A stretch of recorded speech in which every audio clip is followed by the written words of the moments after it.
Welcome to NBS law college और हम लोग कर रहे हैं अपने नोट्स का रिवीजन। सो ये फाइनल रिवीजन है, एक बार हम लोगों ने क्लास ली हुई है और ये रिवीजन की नोट्स है। नाउ अब तुम चाहो तो सीरीज से पढ़ो और चाहो तो इसी से पढ़ो। देखो मैंने शॉर्ट में नोट्स बनाया हुआ है, बट इसका रिवीजन मैं लॉन्ग में कराऊंगी, बट टॉपिक से हटेंगे नहीं। नाउ ये वाला टॉपिक मैंने पिछली बार ही क्लास में किया हुआ है, बट मुझे याद नहीं तुम लोगों ने देखा है कि नहीं, और मुझे भी 10 दिन से ज्यादा हो गई क्लास लिए ना। चलो शुरू करते हैं। देखो यौनावस्था का क्या मतलब होता है, क्वेश्चन से ही समझ लो।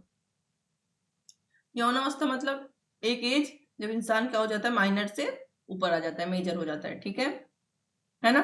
नाउ उर्दू में लिखा हुआ है ख्याल उल बुलूग, तो ये एक अरबी शब्द है, ठीक है। नाउ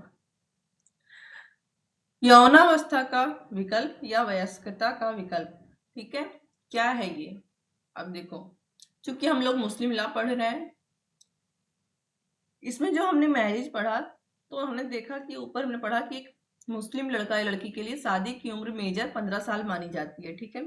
नाउ अगर किसी की शादी 15 साल से पहले कर दी गई है उसके पेरेंट्स द्वारा, और जब वो 15 साल का हो जाता है, चाहे लड़का हो चाहे लड़की हो, ठीक है, तो 18 साल होने से पहले वो कभी भी तलाक ले सकता है, ठीक है। इसी को कहते हैं यौनावस्था का विकल्प। मुस्लिम बॉय और मुस्लिम गर्ल दोनों को मिला है, ठीक है ना, कितना अच्छा है। लेकिन हिंदुओं में आई थिंक लड़कियों को ही है सिर्फ, ठीक है।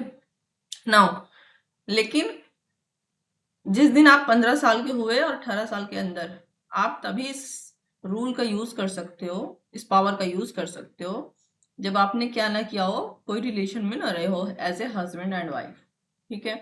शॉर्ट में समझ लिया, आगे बढ़ते हैं, ठीक है। नाउ परिभाषा देखते हैं। ऑप्शन ऑफ प्यूबर्टी, ख्याल उल बुलूग मुस्लिम विवाह कानून का एक सिद्धांत है। जाहिर सी बात है, मुस्लिम लॉ पढ़ रहे हैं तो उसी कानून का एक सिद्धांत होगा, है ना। हिंदू लॉ में भी होता है, ठीक है, लेकिन ये ऑप्शन वहीं से आया है, ठीक है। चलो, तो मैंने उस दिन की क्लास में इसको रिकॉर्ड किया था, आई डोंट थिंक मैंने सेंड नहीं किया कि नहीं किया, देखते हैं।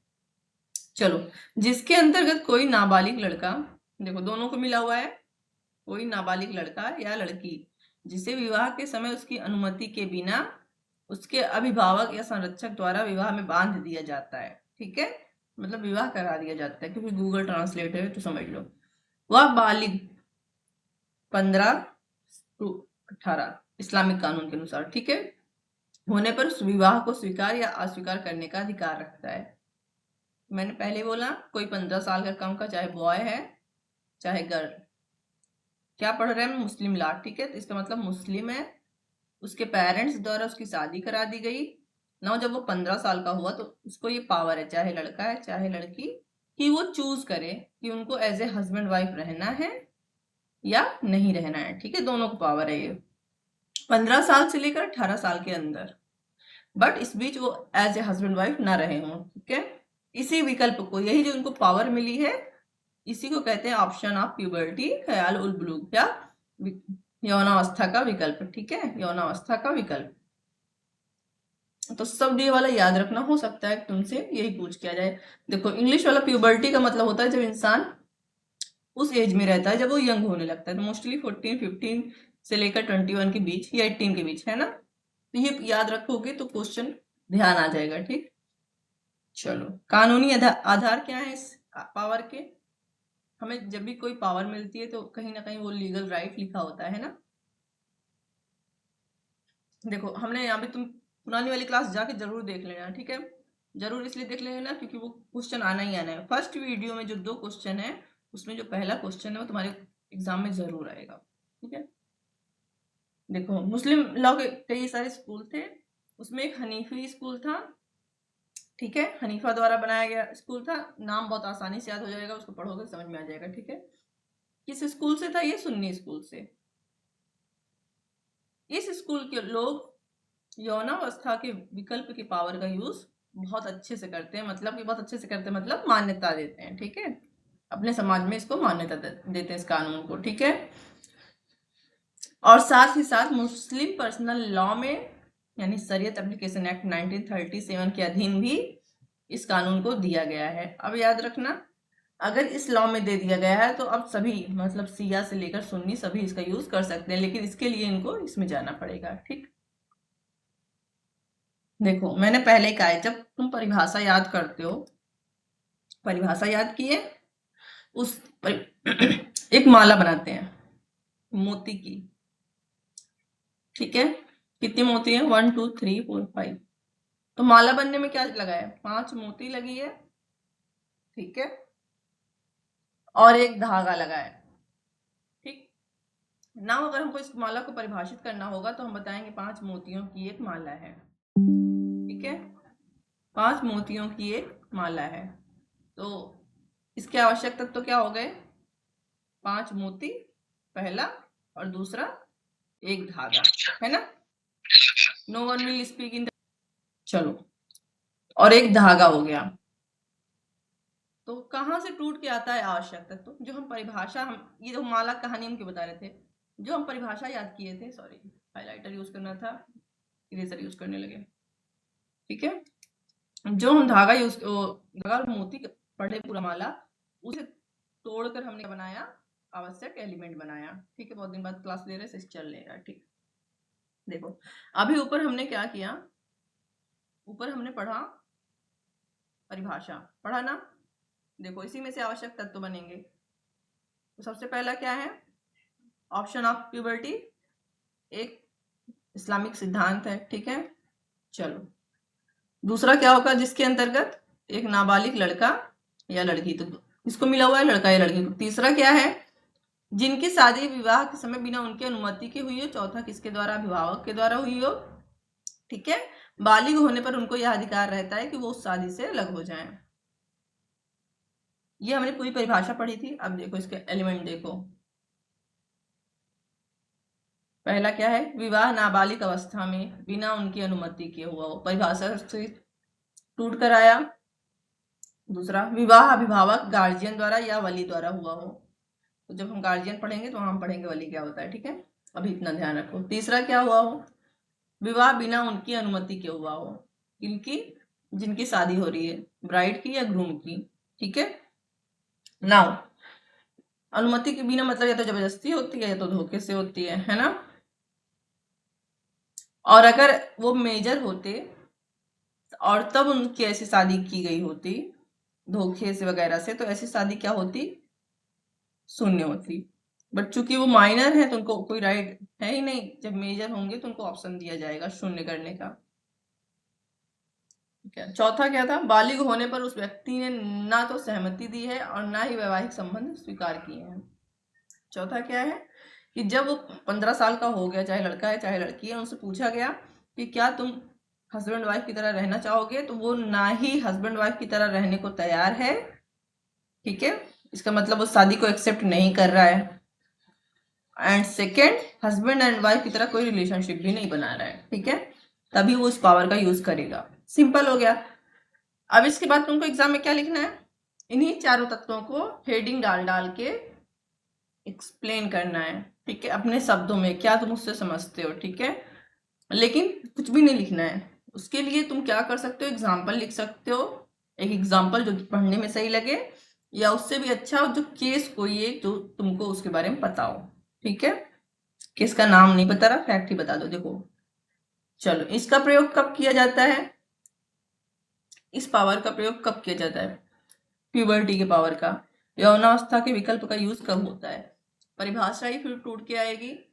देखो, लड़का और लड़की यौनावस्था यानी आमतौर पर 15 वर्ष की आयु प्राप्त कर लेते हैं। मैंने पहले ही कहा कि 15 साल से पहले इनकी शादी हुई थी, 15 साल पूरा होने के बाद और 18 साल के अंदर, है ना। देखो जैसे ही 15 साल पूरा होता है, जल्द से जल्द उनको इस पावर का यूज कर लेना चाहिए। जरूरी नहीं है कि 15 साल से लेकर 18 साल तक वेट ही करो, ठीक है। लेकिन अगर आप 18 साल तक भी 18 साल पूरा होने से पहले करना चाहते हो, ठीक, एक दिन पहले करना चाहते हो, 18 साल के एक दिन पहले भी कोई बात, बट इसके बीच में आपका कोई रिलेशनशिप ना बनाओ, ठीक है। अगर इसके बीच 15 साल पूरा होने के बाद और 18 साल से पहले आप हस्बैंड एंड वाइफ जैसे रहने लगेंगे, तो ये माना जाएगा कि इन्होंने क्या किया है, अपनी शादी को एक्सेप्ट कर लिया है और यौनावस्था के विकल्प की शक्ति क्या हो जाएगी? समाप्त हो जाएगी, ठीक है। ओके, उदाहरण देखो। अगर किसी लड़की का विवाह 10 वर्ष की आयु में उसके अभिभावक द्वारा का विवाह 10 साल की आयु में उसकी अभिभावक द्वारा किया गया था और 15 वर्ष की उम्र होने पर वह बालिग हो गई, क्योंकि इस्लामिक कानून के अनुसार 15 साल की उम्र क्या होती है, बालिग होती है। तो अब उसे विवाह को स्वीकार करने या अस्वीकार करने का निर्णय लेने का पावर दिया जा सकता है। ठीक है, देखो ये गर्ल्स को भी दिया जा सकता है, बॉय को भी दिया जा सकता है, हम बार बार बता रहे हैं। चलो अब देखते हैं इस जो शक्ति है ना अवस्था का विकल्प हमने पढ़ा भी है क्या, ये कोड क्या कहता है इसके बारे में। ठीक है, न्यायिक दृष्टिकोण क्या है। ठीक है, तो खातून बीबी बनाम एमआर खान 1951। इस मामले में अदालत ने माना कि बालिग होते ही लड़की को विवाह को अस्वीकार करने का कानूनी अधिकार है यदि वह विवाह उसकी इच्छा के विरुद्ध नाबालिग अवस्था में हुआ था। एक मिनट, आप सब लोग एक मिनट, चलो सॉरी फॉर डिस्टरबेंस। ओके, चलो कंक्लूजन फिर मैंने में कहा है कि जो आप समझते हो, ठीक है, आपने जो पूरा टॉपिक लिखा उससे आप जो समझते हो उससे आप शॉर्ट एस्से आप उससे लिखो और कुछ इंपॉर्टेंस जो आप एक्स्ट्रा उससे समझ रहे हो लिख लो, वही होता है कंक्लूजन। ठीक है, शॉर्ट में उस बात को लिखना। सो देखो वही टॉपिक है मेहर। मेहर बहुत ही इजी चीज है। ठीक, मेहर कौन देता है, हिंदुओं में लड़कियां देती हैं लड़कों को जो दहेज, उसी को मुस्लिमों में लड़के देते हैं लड़कियों को। ठीक है, नाउ तुम इसको देखो, जैसे फॉर एग्जाम्पल राजस्थान में हिंदू लड़के देते हैं लड़कियों को। ठीक है, चलो, तो मेहर क्या हो गई, दहेज हो गया, इस्लामिक दहेज हो गया, डावरी। ठीक है, तो हम मेहर देखेंगे फिर इसकी परिभाषा देखेंगे ना। एक विधवा को ये इंपॉर्टेंट है, ये क्वेश्चन अलग से बन के आ सकता है। मेहर आएगा तो याद रखना विधवा वाला ध्यान देना। ठीक है, कि विधवा का क्या अधिकार होता है, क्यों, क्योंकि मेहर विधवा और वाइफ को ही मिलता है। लेकिन अगर वाइफ को क्या कहते हैं नहीं मिल रहा है, मतलब हस्बैंड मर ही गए, कौन देगा, ये देखना है। ठीक है, चलो हिंदी वाला देखते हैं, इंग्लिश में कोई प्रॉब्लम होगी मुझे पूछ लेना। ठीक, now I am using both. ठीक, चलो मेहर की परिभाषा देखते हैं। देखो तुमको लोग को एक चीज बताते हैं, पहले क्या था, इस्लाम को 10 पहले शादी कैसे होती थी अरब देशों में। सो क्या होता था, जैसे लड़की है, गर्ल है, तो उस पर जिसका अधिकार रहता था, चाहे फादर हो या जो भी गार्जियन हो, वो उसको एक प्लेटफॉर्म पे खड़ा करता था और उसकी नीलामी करता था। ठीक है ना, जो सबसे ज्यादा वो लगाता था दाम, लड़की उसकी पैसा नीलामी करता था। ठीक, इस्लाम में आने के बाद ये हुआ कि अब लड़की उसके पास जब जाएगी तो निकाह करके जाएगी। ठीक है, चॉइस लड़की और लड़के की होगी। ठीक, और जो वो पैसा देगा वो नीलामी कर्ता के पास नहीं जाएगा बल्कि गर्ल के पास जाएगा, और यही पैसा मेहर कहलाया।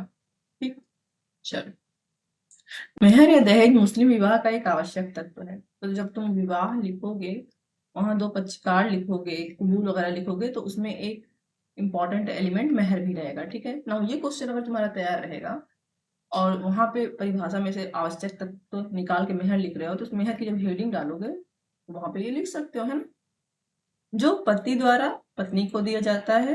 ठीक है, क्या है ये, वित्तीय दायित्व है पति का या पत्नी का वैवाहिक अधिकार है। ठीक है, और इसका कानूनी दावा होता है या विवाह के समय तय किया जाता है या विवाह के बाद भी निर्धारित किया जा सकता है। नाउ मेहर है, कब दिया जाता है, शादी के समय या बाद में।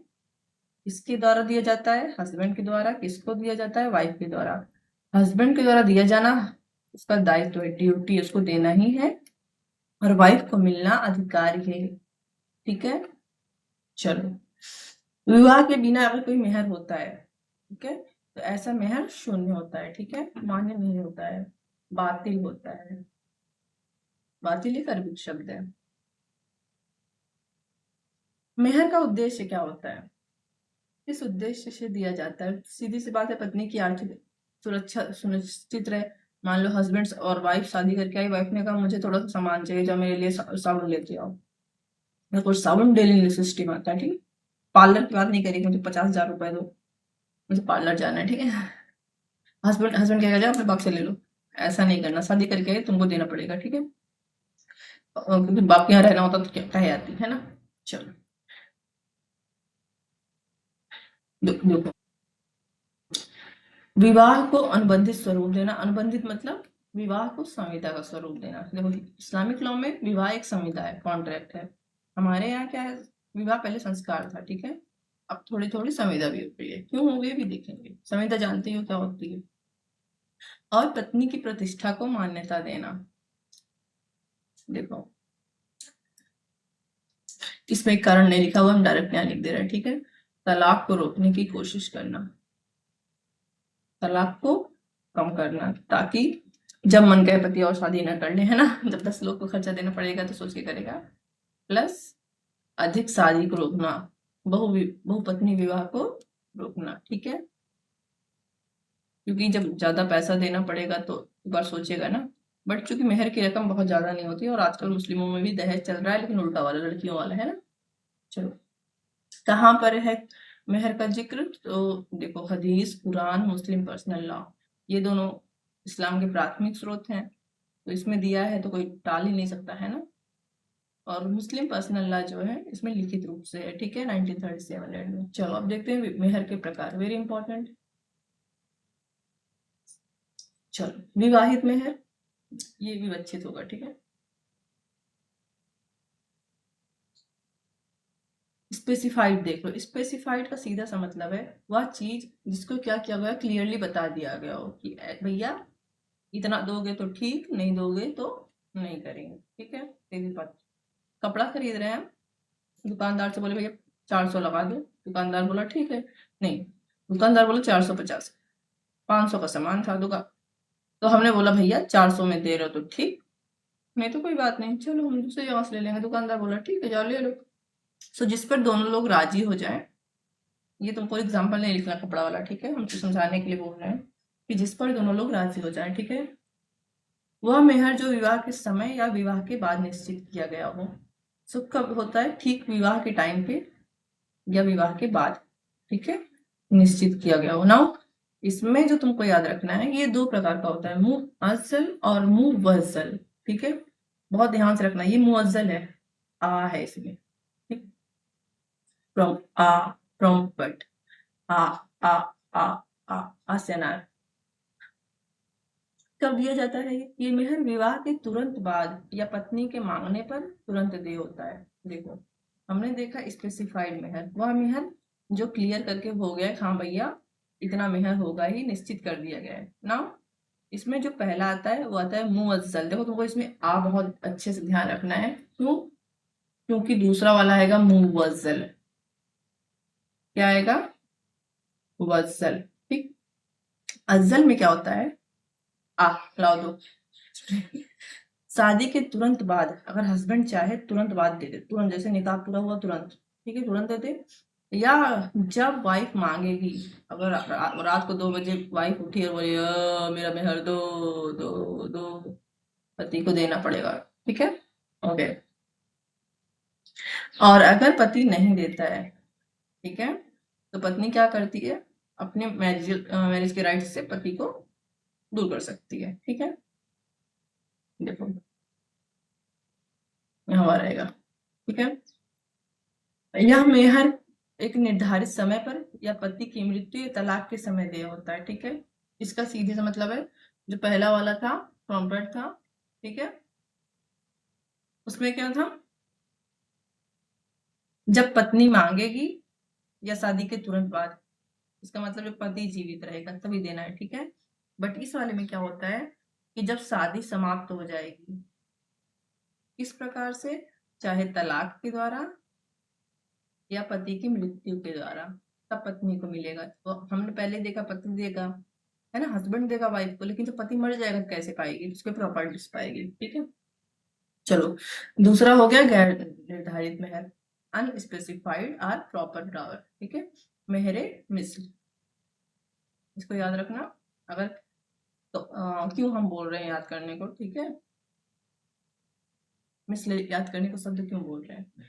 मान लो आ गया मेहरे मिस्र पर टिप्पणी लिखिए, ठीक है, तो क्या होगी, है ना, शब्द याद रखोगे तभी याद आएगा। यदि विवाह के समय मेहर की राशि तय ना की गई हो तो पत्नी मेहर की हकदार होती है। भले राशि तय नहीं है लेकिन मेहर पाने की हकदार वो होगी। इसकी राशि पत्नी के सामाजिक और पारिवारिक स्थिति तय की जाती है। पत्नी की सामाजिक और पारिवारिक स्तर क्या है, शिक्षा, सौंदर्य आदि के आधार पर। अभी हम लोग शॉर्ट में देख लेते हैं क्या बोल रहे हैं, ठीक है। चलो यहाँ पर देख लेते हैं। सो हमने देखा दो प्रकार का, एक स्पेसिफाइड में है,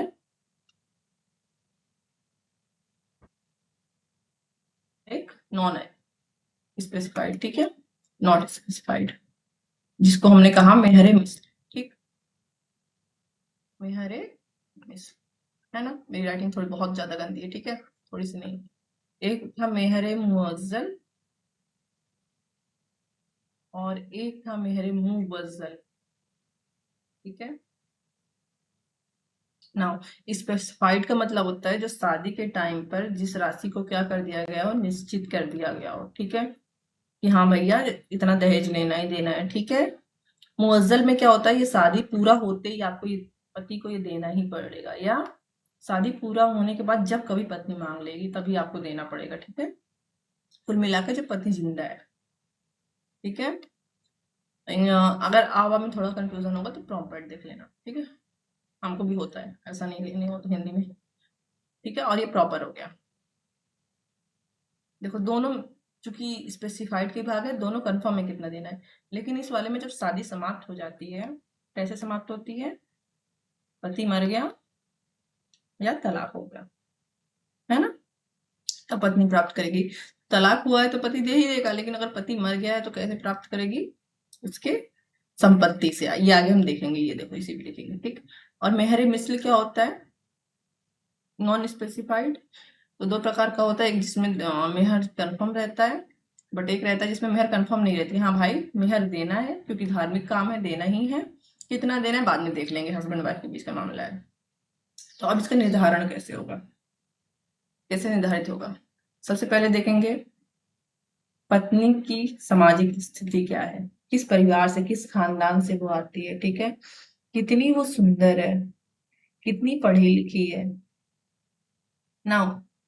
चलो अगर तुमको ये भी नहीं देखना, उससे पहले उसके घर में जो निकाह हुआ होगा किसी स्त्री का, तो उस स्त्री को मान लो उसकी बहन, चाची, मामी या उसकी अम्मी का निकाह हुआ था तो उनको कितना मेहर मिला था, ठीक है। नहीं मतलब उसकी बहन को, जो सेम लाइन से आती हो ना, बहन बुआ ये लोग आएंगे, ठीक है, प्लस या उसके पिता का क्या नौकरी है, क्या समाज में वो है, मान लो उसका पिता आईएएस ऑफिसर है ना, या छोड़ो उसका पिता बहुत बड़ा मौलवी है ना, बहुत खानदानी लोग हैं। अब इसका मतलब ये नहीं कि अगर लड़का गरीब है, गरीब से शादी कर ली है और पिता बहुत बड़े अमीरजादे हैं तो उस हिसाब से देंगे, नहीं, पति की भी हैसियत देखी जाती है। देखो ये सब चीजें तलाक में जो मेंटेनेंस दिया जाता है, चाहे हिंदू में हो चाहे मुस्लिम में, सब में ये देखा जाता है पत्नी की क्या हालत है, पति की क्या हालत है, ठीक है। इवन हिंदू मैरिज एक्ट में जब तलाक का केस चलता रहता, पति बहुत गरीब है, तो पत्नी का दायित्व है सेक्शन 24 में हिंदू मैरिज एक्ट के, कि वो पति को तब तक भरण पोषण दे, हिंदू मैरिज एक्ट में, जब तक कि केस चल रहा है, ठीक। चलो अब एक विधवा अपने आदत मेहर की अदायगी मृतक पति की पारी संपत्ति से कैसे प्राप्त कर सकती है। पत्नी हो गई, हमने देखा कि मेहर पति से प्राप्त करेगी, लेकिन अगर पति मर गया है तो किससे प्राप्त करेगी। देखो जब पति मर गया है और मेहर नहीं मिला है तो उसी को कहते हैं आदत। आदत मतलब जो प्राप्त नहीं हुआ है, ठीक है। नहीं आदत याद आ रहा है तो प्राप्त नहीं हुआ, जो नहीं मिला है, जो भी शब्द तुमको इजी लगे कोई भी शब्द लिख सकते हो, ठीक। तो सबसे पहला है विधवा का वैधानिक अधिकार, लीगल राइट ऑफ विडो, कैसे प्राप्त करेगी, विधिक तरीके से, ठीक है, कानूनी तरीके से उसको अधिकार है। क्या करेगी, जैसे पति की प्रॉपर्टी थी और मान लो उसने किसी को अपनी संपत्ति उधार दी होती, तो पति क्या हो गया होता, कर्जदार हो गया होता। उसी तरह पत्नी का मेहर न चुकाने पर पति पत्नी का क्या हो गया है, कर्जदार हो गया है। सो पत्नी पति के संपत्ति से वैसे ही अपना मेहर प्राप्त करेगी जैसे कोई इंसान किसी से कर्जा वसूलता है, ठीक है, तो कर्ज के रूप में वो करेगी, ठीक है। और ये भी याद रखना, अगर मान लो फॉर एग्जाम्पल ये संपत्ति है, वाइफ है और उसके दो और वसीयतदार हैं पति के, ठीक है, हकदार है ना, तो सबसे पहले वाइफ का हिस्सा बनता है, फिर बाकी सबका आएगा, जब तक इसका वाइफ को पूरी प्रॉपर्टी न मिल जाए।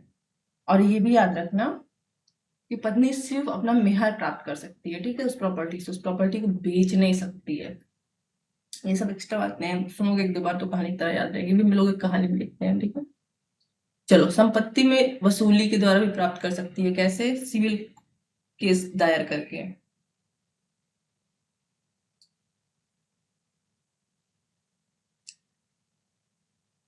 यदि पति की अचल संपत्ति थी, जैसे मकान या जमीन, तो उसमें किराए के रूप में मेहर की अदायगी करा सकती है, रिटेंशन करा सकती है, अपने पास सब सॉरी प्रॉपर्टी का तब तक कब्जा रख सकती है जब तक मेहर पूरा वसूल न ले।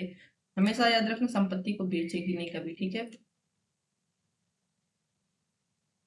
जब जैसे ही फॉर एग्जाम्पल इतनी संपत्ति थी, मेहर इसका जब तक इसको पूरा मेहर नहीं मिल जाता, इसका इस पे संपत्ति पर कब्जा बना रहता है, ठीक है। कोई भी इसको संपत्ति से नहीं हटा सकता, लेकिन जैसे ही संपत्ति से इसका मेहर वसूल हो जाता है, ये संपत्ति से कब्जे से हटा दी जाएगी, ठीक है।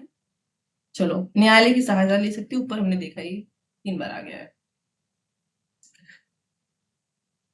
लेकिन मेहर के लिए आपको साबित करना होगा कि आप उनकी बेगम थी, ठीक है, वाइफ थी। कैसे साबित करेंगे? तो देखो, पहले बोला कि संविदा तरह होता है, निकाहनामा हो गया, ठीक है। देखो, निकाहनामा सबसे अच्छा होता है। निकाहनामा क्या? Marriage certificate. एक तो जो हम लोग कोर्ट में करते हैं वो भी चलेगा, और इन लोगों में इस्लाम में जो है तुरंत वहां चलता है, जैसे हस्बैंड बोला कबूल है, वाइफ बोली कबूल है, तुरंत निकाहनामा लाते हैं मौलवी साहब और साइन करा लेते हैं, ठीक। ना सेकंड वाला गवाह वाला क्यों मैंने नहीं कहा कि इंपॉर्टेंट है, जबकि निकाहनामा सबसे अच्छा है, क्योंकि जब सिया मुस्लिम शादी करते हैं तो उनको गवाह नहीं लगता है, ठीक है। सिया मुस्लिम में डिवोर्स में गवाह लगता है, जबकि सुन्नी मुस्लिम में 2 पुरुष या 1 पुरुष और 2 स्त्री, ठीक है, निकाह के लिए लगते हैं, बट डिवोर्स के लिए नहीं लगते, ठीक है। चलो, अदालत क्या करेगी? पति की संपत्ति से मेहर की राशि दिलवा सकती है। मैंने कई बार बोला पति की ही प्रॉपर्टी से मिलेगा और कहीं से नहीं मिलेगा, ठीक है। चलो, Abdul Kadir versus Shalima important case है, इसको अगर बहुत अच्छे से समझना है पुराना वीडियो जाकर देखना, ठीक है। सारे केस बताए हुए मैंने उसमें। मेहर को एक वैधानिक अनुबंध के रूप में माना गया। क्या कहा गया? मेहर क्या है? संविदात्मक दायित्व है, ठीक है। जैसे संविदा करने पर इंसान को प्रतिफल देना पड़ता है, वैसे ही आपको मेहर देना पड़ेगा, ठीक है। हमीरा बीवी वर्सेस, देखो क्या है, सारे केस तो नहीं याद करने, बट फिर भी हम बता दे रहे हैं। इस केस में कहा गया था कि मेहर को कैसे वसूल सकती है पत्नी, जैसे कि ऋण को वसूल हो जाता है, ठीक है। जहां हेडिंग डालोगे वहां देखेंगे। चलो, 2 केस बहुत हो गया, ओके। निष्कर्ष फिर वही आया, तुमने जो पूरा समझा उसको शॉर्ट में हिस्से की तरह लिखना है। निष्कर्ष हर आंसर में जरूर लिखना, ठीक है। निष्कर्ष लिखना सबसे आसान होता है, क्यों? क्योंकि तुमने जो परिभाषा लिखी उसी को शॉर्ट में लिख सकते हो अपने शब्दों में, ठीक। चलो, ये पुराना वाला जो डिटेल में वीडियो है ना, पूरा मुस्लिम लॉ वाला, वहां पे मैंने बताया सिया वाले कितना मेहर देते हैं, सुन्नी कितना मेहर देते हैं, है ना। और एक बहुत अच्छा केस भी, बहुत बढ़िया केस विद फैक्ट बताया, ठीक है। क्योंकि ये वाली क्लास में 2 या 3 घंटे में कवर करने की कोशिश कर रही हूँ, ये वाला वीडियो, ठीक है, ताकि तुम एक दिन पहले रिवीजन कर सको। तो जाहिर सी बात है बहुत शॉर्ट है, ठीक है, ओके। फिर भी तुम्हारा क्वेश्चन अच्छा लगा हमको और पूछना हो तो पूछ लेना, ठीक है। चलो, हम लोग ये शुरू करते हैं। विवाह विच्छेद। नाउ, विवाह विच्छेद क्या होता है? शादी हुई, शादी को तोड़ दो, मतलब समाप्त कर दो। और कहाँ से आया है? तलाक, डिवोर्स, ठीक है। तो विवाह विच्छेद हिंदू लॉ में मोस्टली शब्द यूज होता है, हम लोग यहाँ तलाक यूज करेंगे, ठीक। चलो, विवाह विच्छेद का अर्थ क्या होता है? सीधी सी बात है, शादी को समाप्त कर देना, शादी को समाप्त कर देना, ठीक। ना, शादी को कैसे समाप्त कर सकते हैं? एक तो तलाक द्वारा, हस्बैंड और वाइफ कर ले। तलाक कैसे कर सकते हैं? खुद हस्बैंड वाइफ अपने आप में कर ले, इस्लामिक लॉ में। हिंदू लॉ में कोर्ट ही करेगा, ठीक है, सेल्फ से कर ले या कोर्ट करे, ठीक है। और एक और तरीका है शादी समाप्त करने का, हस्बैंड या वाइफ में से किसी की डेथ हो जाए, ठीक। तो देखो, बहुत ध्यान से देखना। विवाह विच्छेद का तात्पर्य वैवाहिक संबंधों की विधिक समाप्ति। पहला एलिमेंट हो गया, जब पति और पत्नी आपसी मतभेद, असहयोग या अन्य वैध कारणों से, ठीक है। दूसरा एलिमेंट हो गया, एक दूसरे से अलग होने का निर्णय लेते हैं, तो इस प्रक्रिया को विवाह विच्छेद कहा जाता है। मुस्लिम विधि में विवाह को नागरिक अनुबंध, नागरिक सिविल संविदा कही गई है, ठीक है। इसे समाप्त करने की स्वतंत्रता दोनों पक्षों को होती है। देखो यहाँ पे शॉर्ट में देख लो, अगर टाइम होगा तो जैसे वो लॉन्ग वाली वीडियो देखना, वहां पे हम और अच्छे से एक एक टॉपिक अच्छे से बताएंगे, ठीक। चलो, मुस्लिम विधि में तलाक कैसे होता है। मुस्लिम विधि में तलाक का अर्थ है पति या पत्नी द्वारा वैवाहिक संबंधों को समाप्त करने का वह वैधानिक माध्यम जिससे वह बंधन टूट जाता है। देखो तलाक जो है ना, ये अरबिक शब्द है और इसका अर्थ होता है, ठीक है, खूंटे से बंधे हुए जानवर को छोड़ देना, ठीक है, या खूंटे से जो भी चीज बंधी हुई उसको छोड़ देना, मतलब जाने देना, ठीक है, सीधी सही यही मीनिंग है इसकी। और तुम इसको एग्जाम में भी लिख सकते हो, ठीक। तलाक कैसे होता है, पति द्वारा, पहला हो गया पत्नी द्वारा, ठीक है, तीसरा होगा कोर्ट द्वारा, यहाँ नहीं लिखा है तुम यहाँ लिख देना, नहीं, ठीक है, कोर्ट द्वारा लिख देना, बाई कोर्ट, और चौथा लिखना है बाई डेथ, ठीक है। क्यों, क्योंकि संबंध टूट रहा है ना। देखो, पति द्वारा तलाक, हस्बैंड द्वारा, अभी हमने देखा हस्बैंड द्वारा तलाक देख रहे हैं, जिसमें सबसे पहला है तलाक आहसन, ठीक है। देखो ये सबसे अच्छा तलाक है, इसको तुम ये भी लिख सकते हो कि मोहम्मद साहब ने भी इसको सबसे अच्छा तलाक माना है, ठीक है। क्यों माना है, देखो इसमें क्या होता है, पति एक बार तलाक देता है और उस अवधि में फिर पत्नी की इद्दत की अवधि 3 मास धर्म या 3 महीने तक कोई शारीरिक संबंध नहीं बनाता है। इस दौरान यदि पति कुछ नहीं करता तो तलाक पूर्ण हो जाता है ना। देखो अगर पति क्या कर रहा है, पत्नी को बोल रहा है मैं तुमको तलाक आहसन देता हूँ, ठीक है, क्या होगा। देखो मैं ये इद्दत क्या होता है, इद्दत यहाँ समझ लेते हैं, तुम लोग को समझ नहीं आएगा, ठीक है, पुराना वीडियो देखा नहीं होगा। जब इस्लाम में क्या होता है, जब हस्बैंड वाइफ का डिवोर्स होता है ना, तो वाइफ एक समय तक कहीं पर 3 चंद्रमास और कहीं कहीं पर 4 चंद्रमास, अलग अलग स्कूल होते हैं ना, अलग अलग, जैसे सिया हो गए वगैरह, 10 दिन क्या रहती है, एक कमरे में रहती है, उस कमरे से बाहर नहीं आती, और जिस दिन वो इद्दत काल पूरा हो जाता है तभी बाहर आती है। जब तक वो इद्दत काल में रहती है तो उसका एक्स हस्बैंड उसको सारा खर्चा पानी देता है। देखो ये क्यों किया जाता था, क्योंकि बाहर आती है दूसरी शादी कर लेगी। इन केस अगर वो प्रेग्नेंट है तो बच्चे की वैधता का निर्धारण हो सके, ठीक है, इसलिए किया जाता था। मान लो वाइफ इद्दत में हम लास्ट डे निकलने वाली थी, तब तक उसके एक्स हस्बैंड ने जिसको ने उसको तलाक दिया था उसका डेथ हो जाए, तो उसको फिर शुरू से ही फिर से दोबारा इद्दत काल करना पड़ता था। क्यों, इस बार वो बच्चा चेक करने के लिए नहीं, बल्कि पति की थोड़ी सी इज्जत देने के लिए जिसने उसको तलाक दिया, इसलिए करती थी। आज के जमाने में कुछ लोग मानते हैं, मोस्टली आज क्या है कि अल्ट्रासाउंड मशीन आ गई है ना। तो मैंने किसी एक फ्रेंड से, तुम्हारी क्लासमेट है, उससे बात की थी कि तुम लोग फॉलो करते हो, तो कहीं मैम कोई कोई फॉलो करता है, कोई कोई बहुत सीरियसली फॉलो नहीं करता है, ठीक। तो क्या हुआ, हस्बैंड ने वाइफ को तलाक दिया, वाइफ चली गई इद्दत काल में, ठीक। नाउ अगर इस इद्दत काल में अगर उसने तलाक हसन दिया है, हस्बैंड और वाइफ के बीच में क्या हुआ, हस्बैंड वाइफ वाला रिलेशनशिप बन गया, तो वो तलाक समाप्त हो जाता था, ठीक है। तलाक ही समाप्त हो गया, मतलब वो फिर से हस्बैंड एंड वाइफ हो गए, ठीक है। इसका मतलब ये ऐसा तलाक है जिसको प्रतिसंहरण किया जा सकता है, ठीक है, जिसको वापस लिया जा सकता है ना। सुधार की संभावना है इसमें।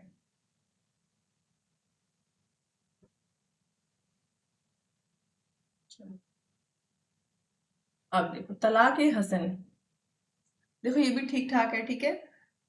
इसमें क्या होता है, इसमें पति लगातार 3 तहार अवधियों में 3 बार तलाक कहता है। हर बार एक तलाक कहा जाता है और पिछले तलाक के बाद पत्नी के साथ कोई संबंध नहीं रखा जाता है। तीसरी बार तलाक होने पर अपरिवर्तनीय हो जाता है। देखो इसमें क्या हो रहा है, हस्बैंड जो है वाइफ को डिवोर्स देता है, वाइफ चली गई इद्दत काल में, ठीक है, एक चंद्रमास गया मतलब 1 महीना गया, ठीक है। जब 1 महीना पूरा हुआ तो पति ने दूसरा वाला तलाक फिर से एक बार आके तलाक बोला। इसमें लगातार तलाक नहीं बोलते, 3 तलाक बोलते हैं बट लगातार नहीं बोलते। फिर 1 महीना गया, मान लो एक ये हो गया था, ये दूसरा हुआ, फिर पति ने आके तलाक बोल दिया। अगर इस तलाक को बोलने से पहले पति और पत्नी के बीच क्या हुआ, रिलेशनशिप बन गया, ठीक है, तो हस्बैंड और वाइफ का रिश्ता बच जाएगा। तो ये भी क्या है, सेव किया जा सकता है इसमें रिश्ते को, प्रतिसंहरणीय है, सुधार का मौका रहता है, ठीक है ना। तो ये भी अच्छा है हसन। चलो, तलाक बिद्दत, इसका नाम बहुत सुना होगा, वेरी इंपॉर्टेंट। तलाक तलाक तलाक, ट्रिपल डिवोर्स, ठीक है। बिद्दत, देखो इसको ऐसे याद करना, बा से याद करना, ध्यान रहेगा, बा से बदबू आती है ना, ऐसा तलाक जिससे बदबू आती हो। देखो हम फिर से बोलेंगे, कुरान में इसका कहीं जिक्र नहीं है, ठीक है, ठीक है, कुरान में इसका कहीं जिक्र नहीं है, ठीक है, मोहम्मद साहब द्वारा कहीं मान्यता प्राप्त नहीं है, ठीक है। तो कौन सा बहुत बेकार सा तलाक है ये, बा शब्द याद रखना, तलाक है बिद्दत, बहुत बेकार सा तलाक है, ठीक है। तो इसमें क्या होता है, देखा होगा, हस्बैंड क्या होता है वाइफ को तलाक तलाक तलाक। ये तलाक पाकिस्तान में भी बैन है, ठीक है, कई इस्लामिक देशों में बैन है, ठीक है ना। बहुत सारे केस आ रहे थे, है ना। हस्बैंड क्या करते थे, व्हाट्सएप पे भेज देते थे, तलाक तलाक तलाक। मैंने जस्ट एकदम फ्रंट में देखा हुआ केस है, समझ लो। वाइफ सो रही थी, हस्बैंड आया, दोपहर का समय था, काम करके सो रही थी, चला गया। वाइफ उठी तो उसकी जेठानी बोल रही है, तुम्हारे हस्बैंड तो तुमको तलाक देकर चले गए, आए थे, बहुत थकान लगी थी, प्यास लगी थी, तुम तो सो रही थी धूप में, जाओ तुमको तलाक दे दिया, ठीक है। मेरा फ्रेंड का जानना हुआ, मेरे जस्ट बगल में थोड़ी दूर पे घर है, मैंने देखा था, ठीक है। यह तत्काल प्रभाव से तलाक का प्रभावी बना देता है, यह भारत में असंवैधानिक और गैर कानूनी है। देखो क्यों, सबसे बेकार तलाक है, इसमें सुधार की कोई संभावना नहीं रहती। मान लो कोई शराब पीकर दे दे, कोई गलती से दे दिया, है ना, अप्रतिशत निर्णय होता है अभी तक जितना हमने देखा, ठीक है।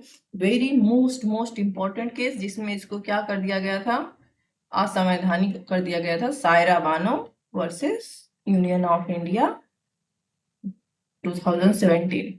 सायरा, शायरा, याद रखना इसको, अगर तलाक लिखना है तो इसको लिखना है, ठीक। चलो, तो हमने पति द्वारा तलाक देखा, 3 तलाक देखा है ना। एक तलाक हसन, बेस्ट तलाक का तरीका है ना। तलाक हसन ये भी ठीक ठाक है ना। नाउ तीसरा हमने देखा, बाबा से बिदत, बिदक गए, क्या हो गए, बिदक गए जिस तलाक में, ठीक है। ये असंवैधानिक है, किस केस में कहा गया, शायरा बानो। पूरा नाम नहीं याद आ रहा, डेट नहीं याद आ रही, 2017, भारत भारत सरकार नहीं, भारत संघ नहीं याद आ रहा, सायरा बानो लिख देना, ठीक है। कुछ नहीं याद आ रहा तो ऐसे लिख देना 2017 में इसको असंवैधानिक कर दिया गया। ये भी नहीं याद आ रहा तो लिख देना माननीय सर्वोच्च न्यायालय ने अब इसको असंवैधानिक घोषित कर दिया। अभी हमने पति द्वारा तलाक देखा है ना, अब हम देखेंगे पत्नी द्वारा तलाक।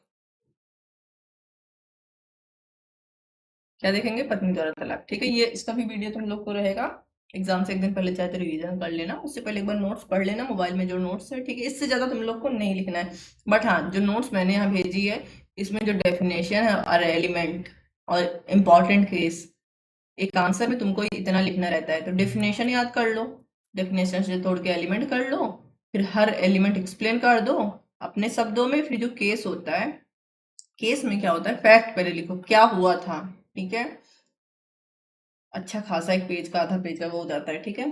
अच्छे से लिखना है, कहानी जो उसकी होती है, क्या हुआ था, क्यों वो केस में गया, है ना। फिर उसका क्या सुप्रीम कोर्ट ने कहा, क्या, अगर तुमको पूरा नहीं लिखना तो बहुत सारा 3000 4000 2000 1500 ऐसे पेज का जजमेंट रहता है, तुमको सिर्फ एक लाइन में जो मेन चीज कही है तुम्हारे टॉपिक से संबंधित, जो तुमने परिभाषा लिखी है, तुमको वो लिखना रहता है, ठीक है। चलो, ओके। सो पत्नी द्वारा तलाक है, तो पत्नी सबसे पहले क्या करती है, खुला छूट, एकदम पत्नी को खुला छोड़ दिए हैं, जहां मन करता है वहां आती जाती है ना। बोलते हैं ना, पत्नी को एकदम खुला छोड़ दिए हैं, लेकिन यहाँ पत्नी खुला छोड़ रही है, ठीक है। किसको, पति को, ठीक है। जब पति जब पत्नी पति से तलाक मांगती है और पति सहमत हो जाता है, पत्नी को मेहर या अन्य अधिकारों को त्यागना पड़ सकता है, यह एक प्रकार का समझौता है। चलो, ये क्या होता है, ये खुला क्या होता है, इसमें पत्नी क्या करती है, पति से तलाक लेती है, लेकिन बदले में पति से मेहर, जो मेहर की रकम थी, तय हुई थी, उसको छोड़ने को तैयार, एक मिनट, तो अब मेहर मैंने पहले बताया कि मुस्लिम लॉ में मेहर बहुत इंपॉर्टेंट होता है शादी के लिए, ठीक है। बट अगर पत्नी तलाक मांग रही है, पति तो जब मन करता है उठा के दे रहा था, उसको अपना या तो मेहर छोड़ना पड़ेगा या बदले में पति को कुछ पैसा देना पड़ेगा या कुछ चीज एज ए कंसिडरेशन प्रतिफल देना पड़ेगा। ठीक है।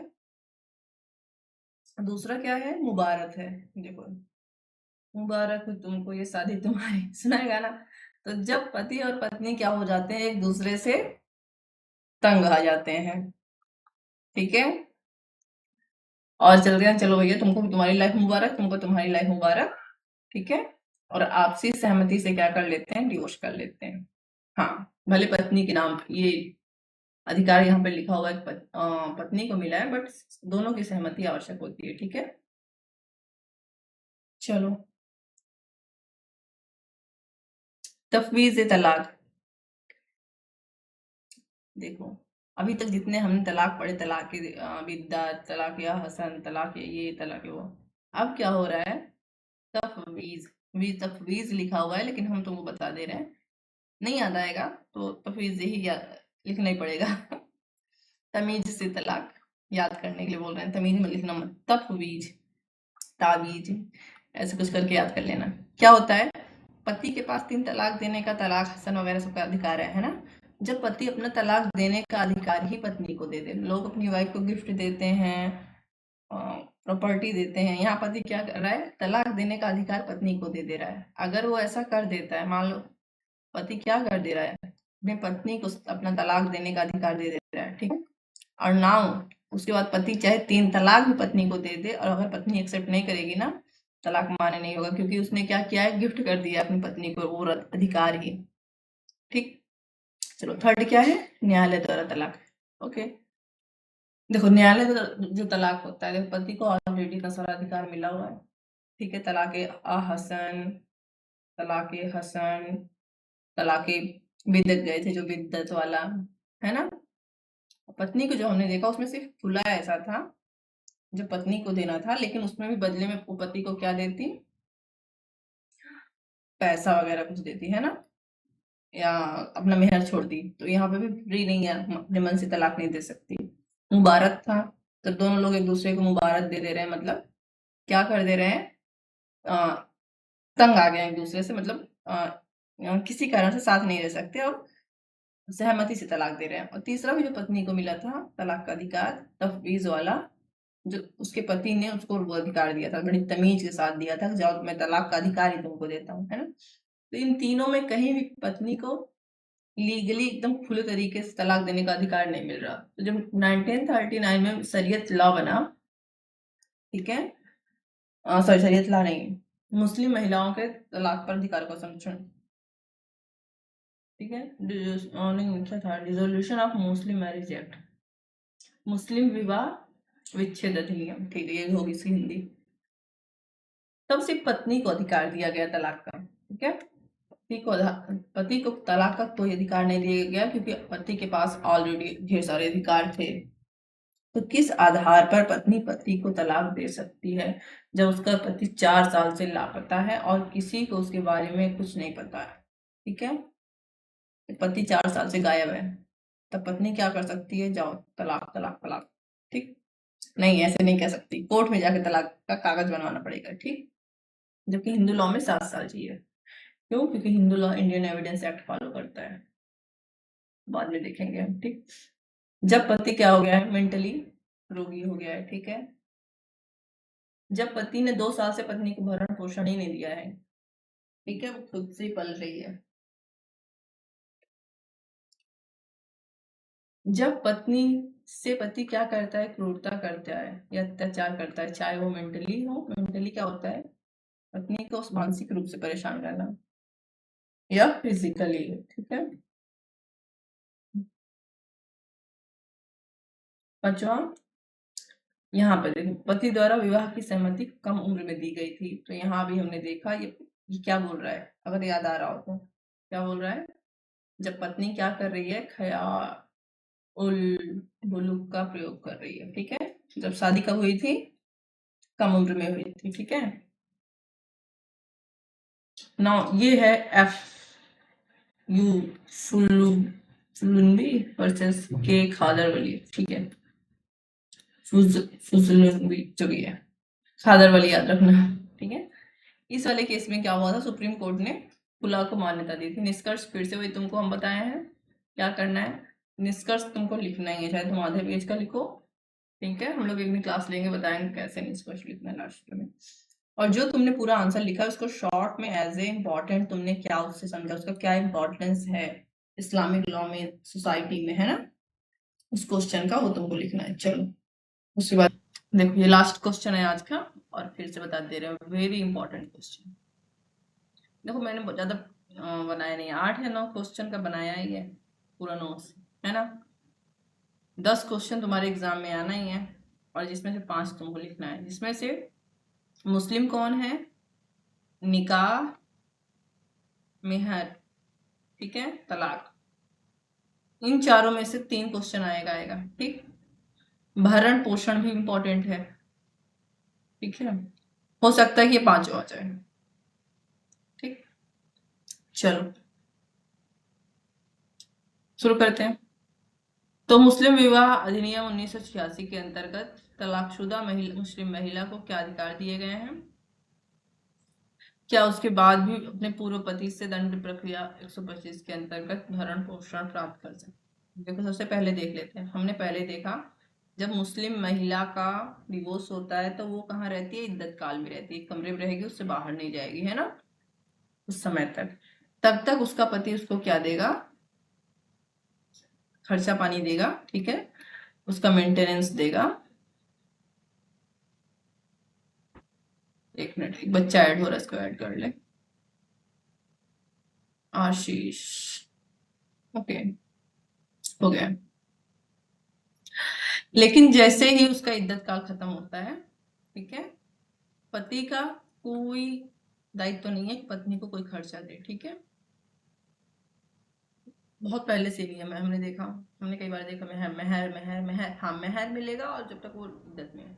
चलो, इस्लामिक कानून में पति का कर्तव्य है कि वो अपनी पत्नी का भरण पोषण करे, किसका करे, पत्नी का। जबकि हम किसका देख रहे हैं, तलाकशुदा का, तलाकशुदा का, ठीक है, तलाकशुदा का, ना कि शादीशुदा का। तलाकशुदा मतलब इसका डिवोर्स हो गया है, ठीक है। यह कर्तव्य विवाह के समय से शुरू होकर कुछ परिस्थितियों में तलाक के बाद भी बना रहता है। भरण पोषण में भोजन, वस्त्र, निवास, चिकित्सा आदि शामिल है, ठीक है। कुछ परिस्थितियों में तलाक के बाद बना रहता है, मतलब इद्दत काल तक बना रहता है, ठीक है, अकॉर्डिंग टू मुस्लिम लॉ। इद्दत काल के बाद कतई नहीं देना है, ठीक है, अकॉर्डिंग टू मुस्लिम लॉ। चलो जो हमने परिभाषा पढ़ी उसी से तोड़कर बनाया है। कब देना है भरण पोषण, विवाह के दौरान, ठीक है, जब तक पत्नी आज्ञाकारी बनी रहती है। आज्ञाकारी बनी रहती है मतलब पति की बात मानती है। पति की कौन सी बात मानती है, पति की वैध बात मानती है। कैसे वैध बात, क्या होगी, वो बात जो इस्लामिक लॉ शरिया के अनुसार हो, ठीक है। अगर पति कोई काम पत्नी को करने को बोल रहा है और वो काम अगर कुरान के अनुसार है, शरीयत के अनुसार है, तब वो वैध बात है और उसको पत्नी मान रही है, तब पति का दायित्व है कि उसको भरण पोषण खर्चा दे। लेकिन अगर पति कोई ऐसी बात बोल रहा है जो इस्लाम के विरुद्ध है, हराम है, सॉरी, ठीक है ना, कुरान के हिसाब से नहीं है, तब पत्नी को आवश्यक नहीं है कि वो बात माने, लेकिन मेंटेनेंस फिर भी पाएगी। दूसरा, पति के साथ रहती हो, अगर पति के साथ बिना किसी उचित कारण के नहीं रह रही है तो नहीं पाएगी। थोड़ा सा चलो, यदि पत्नी बिना किसी वैध कारण के पति से अलग रहती है तो भरण पोषण का हकदार नहीं होगी, हमने पढ़ लिया। चलो, तलाक के बाद इद्दत अवधि तक। इद्दत फिर हमने देखा, तलाक के बाद 3 महीना, 4 महीना, 10 दिन, अलग अलग स्कूल में अलग अलग टाइम होता है। जब तक वो उसमें रहेगी तब तक उसको मेंटेनेंस नहीं मिलेगा, सॉरी, मेंटेनेंस मिलेगा, उसके बाद नहीं मिलेगा, ठीक है। मुस्लिम पर्सनल लॉ के अनुसार तलाकशुदा मुस्लिम महिला को इद्दत की अवधि यानी 3 महीना धर्म या गर्भवती होने पर प्रसव तक के लिए भरण पोषण का अधिकार है। तो इद्दत क्या होता है, फिर से एक बार देख लो।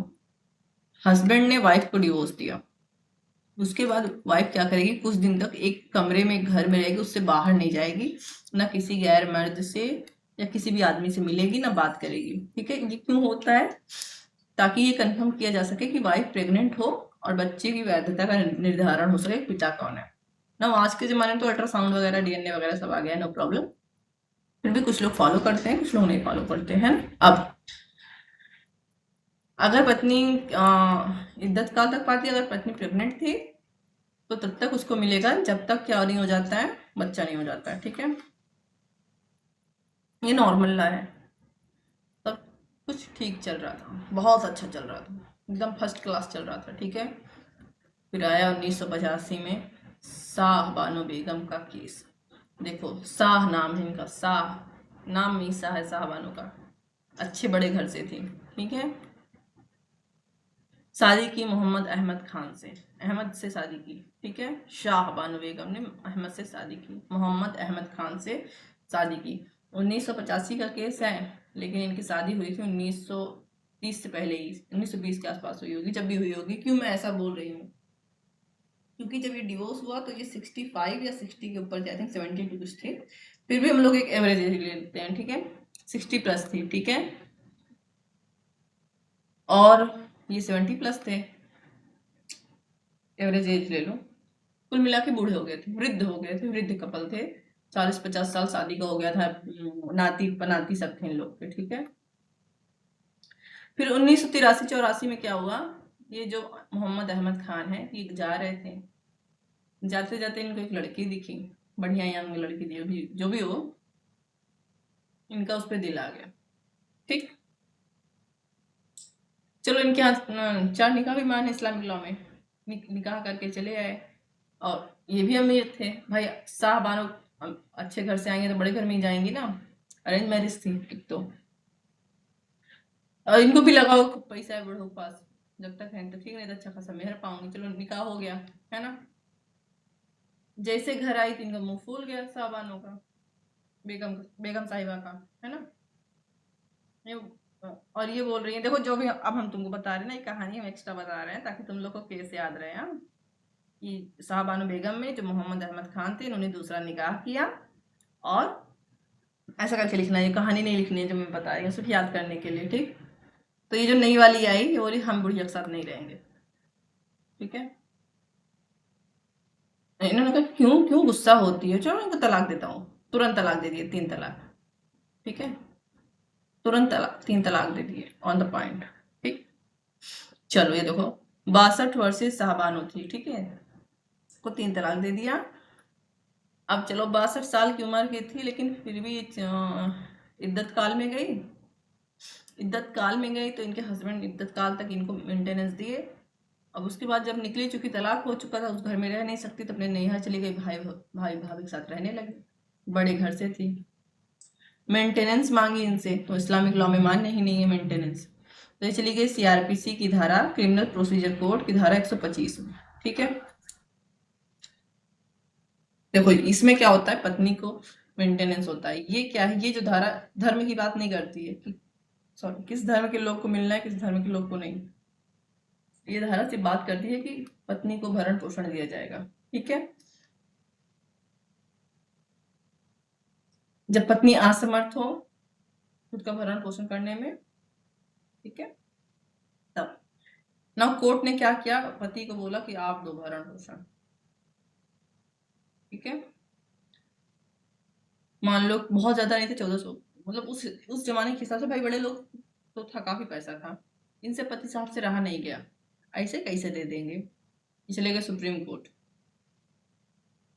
ठीक है, हमारे लॉ में हमारे अधिकारों का धार्मिक अधिकारों का इत्यादि का हनन है। सुप्रीम कोर्ट ने राशि को और बढ़ा दिया कि पहले तुमको 4 आना देना था, तुम 10 आना दो, है ना। आना नहीं दिए थे, पैसा दिए थे, नगद। उस समय 10 रुपए 12 रुपए बहुत होता था, और बहुत सारा 125 ऐसे कुछ रुपए देते थे। ठीक है, उस जमाने में। ठीक, नाउ ये निर्णय बहुत इंपॉर्टेंट है, तुमको और भी क्या लिखना है इसके लिए, केस तुम जाके वहां पे देखना पुराने वीडियो क्या हुआ, यहाँ पे हम लिख दे रहे हैं। ठीक है, सुप्रीम कोर्ट ने कहा आपको देना पड़ेगा, मुस्लिम लॉ की बात नहीं है, यहाँ पे सीआरपीसी में आई है, आपको अपनी पत्नी को भरण, एक्स वाइफ को भरण पोषण देना पड़ेगा। ठीक, अब इसके बाद आई राजीव गांधी सरकार। क्योंकि बहुत सारे लोग क्या हो गए, गुस्सा हो गए, है ना, कि हमारे इस्लाम में, हमारे धार्मिक मान्यताओं के साथ ये हो रहा है, वो हो रहा है। तो अपने वोट की राजनीति में जो भी समझो, इन्होंने एक एक्ट लाया, मुस्लिम विवाह तलाक पर महिलाओं के अधिकारों का संरक्षण अधिनियम 1986, और सुप्रीम कोर्ट की बात को काट दिया कि नहीं, सीआरपीसी में इनको भरण पोषण नहीं दिया जाएगा। इनको तो साहबानों को तो मिल रहा है, लेकिन उसके बाद की बात हो रही है, ठीक है। तो कहाँ से मिलेगा इनको?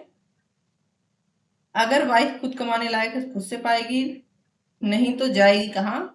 दो तीन ऑप्शन दिया, लास्ट ऑप्शन जो दिया था वो दिया था जो लोकल वक्फ वक्फ बोर्ड होता है वहां से पाएगी, ठीक है। जो राज्य की वक्फ बोर्ड होगा, जो लोकल वक्फ बोर्ड होगा, उससे पाएगी। चलो, अब देखो, वक्फ बोर्ड वाले पहले तो बहुत सपोर्ट कर रहे थे, विरोध कर रहे थे, सॉरी, सुप्रीम कोर्ट के निर्णय का, कि जहां पत्नी को भरण पोषण दे रहा है। लेकिन जब ये लॉ आया और इनके ऊपर प्रेशर बन गया, तो अब इन्होंने क्या किया, इसका विरोध करना बंद कर दिया। लेकिन अब पछताए हो क्या, जब चिड़िया चुग गई खेत, क्योंकि अब तो कानून बन गया, ठीक है ना। चलो, 1986 में ये एक्ट आया, ठीक है, ये तुमको लिखना है, ठीक है। महिलाओं का संरक्षण अधिनियम है, जिसमें से सुप्रीम कोर्ट की बात को टाल दिया गया, शाहबानो बेगम को, ठीक है। और ये कहा गया कि महिलाओं को अन्य जगह से भरण पोषण मिलेगा। कहाँ से मिलेगा? बताया गया 4-5 जगह, ठीक। तो 1986 के बाद 2001 में केस आया डैनियल लतीफी, ठीक है, लतीफी का लतीफी होगा, ठीक है। बनाम भारत संघ 2001, ये भी वेरी इंपॉर्टेंट है। अगर साहबानो लिख रहे हो तो उसके बाद इसको कोशिश करना लिखना, नहीं तो तुम्हारा कहीं वनडे वगैरह एग्जाम में जरूर आएगा। इसमें क्या किया गया था, जो 1986 वाला एक्ट राजीव गांधी सरकार में आया था, जिसमें पति के अधिकारों को समाप्त कर दिया गया था, है ना, और पति के दायित्व को समाप्त कर दिया गया था, कि पति दायित्व नहीं है, दायित्वहीन नहीं है भरण पोषण देने के लिए, पत्नी कहीं और से प्राप्त कर सकती है। बताया गया था कहाँ कहाँ से उसको। इस केस में डैनियल लतीफी में क्या किया गया था, चैलेंज किया गया था कि ये जो एक्ट है असंवैधानिक है, क्योंकि सुप्रीम कोर्ट की बात को काटता है, ठीक है। तो सुप्रीम कोर्ट अब क्या किया? सुप्रीम कोर्ट ने कहा नहीं, 1986 का एक्ट जो है ये असंवैधानिक नहीं है। ये क्या कर रहा है, हमारी बात को नहीं काट रहा है, ये सिर्फ इतना कह रहा है कि पति नहीं देगा, लेकिन पत्नी को और आधार दे रहा है जहां से वो भरण पोषण प्राप्त कर सकती है। कई आधार दे रहा है ना। चलो, सब खुश हो गए।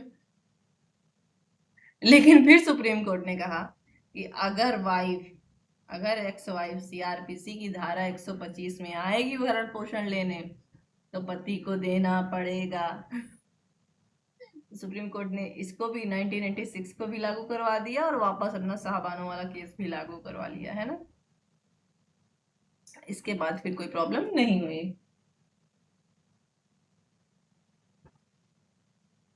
चलो, मुस्लिम विवाह, एक मिनट। सो हमने अभी देखा 1986 में एक एक्ट आया था, शाहबानो के बाद वाले केस में आया था, ठीक है, जिसमें कहा गया कि इद्दत की अवधि में ही पति भरण पोषण देगा, धारा 3 AK में। उसके बाद भरण पोषण और निर्वाह खर्चा देने का दायित्व तो हस्बैंड का नहीं है, बल्कि और तरीके बताए गए थे, ठीक है। क्या क्या हुआ था? इस अधिनियम की धारा 31A में इद्दत की अवधि में भरण पोषण को बताया गया था। मेहर की भुगतान कब किया जाएगा, धारा 31C में बताया गया था। देखो, तुमको ये इतना इसको याद करना नहीं है, ठीक है। अगर एक्स्ट्रा लिखना हो तो याद कर लो, जो ऊपर बताया कि भरण पोषण कौन कब देगा वो है, ठीक है। चलो, संतान का भरण पोषण 31B में बताया गया था, और जिसमें कहा गया था कि अगर तलाक हो गया है, ठीक है, और वाइफ के पास कोई चाइल्ड है, और चाइल्ड क्या है, नाबालिग है, तब पति को बच्चे का खर्चा देना पड़ेगा। इद्दत के दौरान हमने देखा कि पत्नी पत्नी क्या रहती है, कमरे के अंदर रहती है, स्वतंत्र जगह, एक ऐसी जगह जहां कोई बाह्य पुरुष ना आता जाता हो। ऐसे मकान की व्यवस्था कौन करेगा, धारा 31D के अनुसार पति करेगा, ठीक है, एक्स हस्बैंड करेगा, ठीक ना। क्या तलाकशुदा महिला, मुस्लिम महिला धारा 125 के अंतर्गत दावा कर सकती है? तो हाँ, शाहबानो केस में सुप्रीम कोर्ट ने कहा था कि पत्नी को अधिकार है, क्योंकि सीआरपीसी कोई धार्मिक धारा नहीं देती, बल्कि क्या करती है सीआरपीसी, एक न्यूट्रल है, किसी भी धर्म के लोग को जो आएगा भरण पोषण लेने उसको दिया जाएगा, ठीक है। आई होप मेरी आवाज जा रही है, ठीक।